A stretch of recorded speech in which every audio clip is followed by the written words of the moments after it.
hujan tersebut. Apakah ada yang pernah kehujanan? Ayo katakan. Mbak Egi, pernah ya. Baik, pada pertemuan hari ini kita akan mempelajari bagaimana proses siklus air dan bagaimana terbentuknya air hujan itu. Setelah pembelajaran hari ini diharapkan kalian dapat memahami dan menjelaskan tahap-tahap siklus air tersebut. Jadi siklus air ini merupakan suatu proses perputaran air dari permukaan bumi ke atmosfer, kemudian kembali lagi turun ke bumi. Jadi prosesnya terus mengulang begitu saja. Siklus air ini memiliki 4 tahapan. Yang pertama ada evaporasi, yang kedua ada kondensasi, yang ketiga ada presipitasi, yang keempat ada resusitasi. Apa itu evaporasi? Evaporasi itu merupakan suatu penguapan air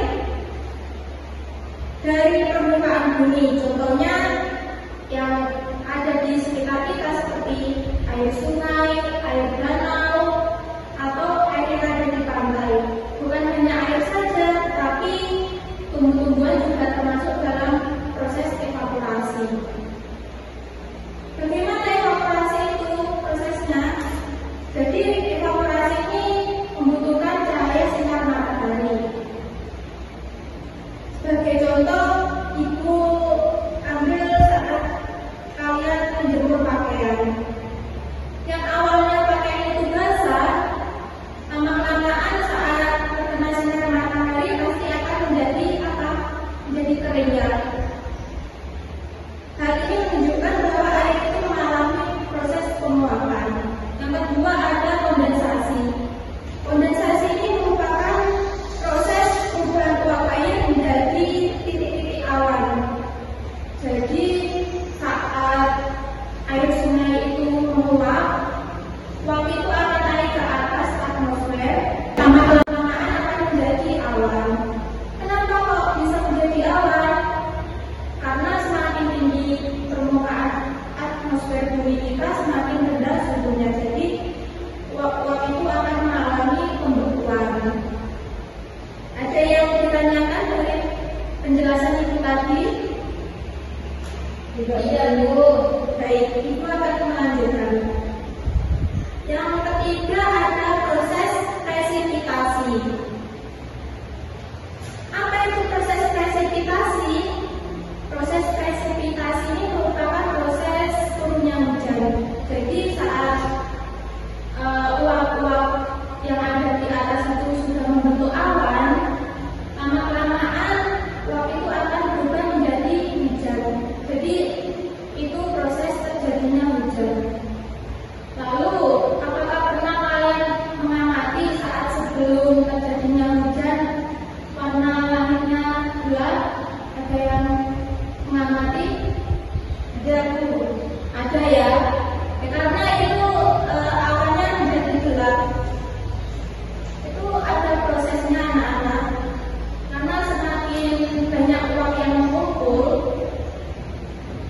uap itu lama-kelamaan akan menjadi berat. Hal ini akan mengakibatkan berubah menjadi hitam.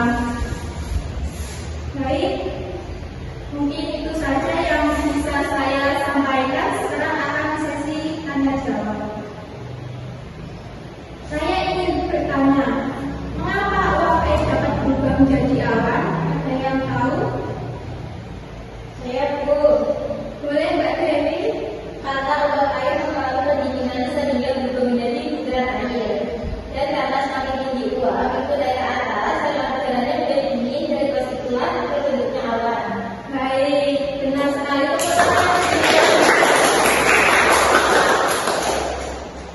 Oke, Ibu akan lanjut sesi kedua ya. Coba kalian jawab. Apa yang akan terjadi jika tidak ada proses kondensasi? Ada yang bisa menjawab? Boleh yang lain? Mbak Clara atau Mbak Eki atau Mas Dana? Boleh? Saya, Bu. Boleh Mas Dana? Mungkin tidak akan terjadi hujan, Bu. Baik, terima kasih jawabannya Mas Dana. Tepat sekali ya, karena tanpa adanya kondensasi awan ini tidak akan terbentuk, sehingga hujan tidak akan terjadi. Yang terakhir Ibu akan menanyakan lagi ya, menurut kalian mengapa hujan tidak turun setiap hari? Ada yang tahu alasannya? Mungkin Mbak Edi tidak tahu, Bu. Tidak tahu. Baik. Tidak apa-apa ya teman-teman, karena ini sesi diskusi, jadi tidak ada yang benar atau tidak ada yang salah. Jadi proses siklus air itu dipengaruhi oleh suatu kondisi suhu dan cuaca. Jika tidak ada panas sinar dari matahari, tidak akan ada terjadinya air hujan. Karena air hujan, air yang ada di sungai itu menguap karena adanya sinar matahari. Baik. Terima kasih untuk yang sudah menjawab untuk pembelajaran di siang hari ini. Saya sangat mengapresiasi keaktifan kalian dalam menjawab yang saya tanyakan tentang materi siklus air. Mungkin itu saja